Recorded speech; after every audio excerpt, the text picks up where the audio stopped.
Hello guys, आप सबका हमारे मिनी ब्लॉग में फिर से एक बार स्वागत करते हैं। तो आज के मिनी ब्लॉगिंग की स्टार्टिंग हुई है शाम के 6 बजे से।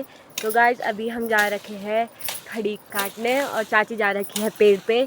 चाची इतने बड़े पेड़ पे गई थी और चाची जी ने सारा काट दिया और सीढ़ी लगा के गई। और यहाँ पे सीढ़ी लगाई हमने थी। सीढ़ी लगाया जहाँ के पेड़ में नहीं चढ़ रहे ना ये लोग, तब तो और लगाए हमने सीढ़ी और सीढ़ी से गई हमेशा ऊपर। इतने बड़े पेड़ पे गई थी गाइस। तो अभी नीचे इतना सारा गिर रखा, आधा नीचे गिर रखा है और यहाँ पे भी है आधा। अभी चाची नीचे आ रही है तो मैं जा रही हूँ सीढ़ी पकड़ने, तब तक बनी रही।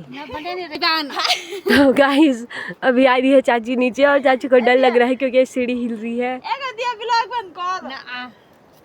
और दादी ने उधर से बहुत ज़्यादा एनर्जी लगा रखी है ताकि सीढ़ी हिले ना। आ नहीं सक रही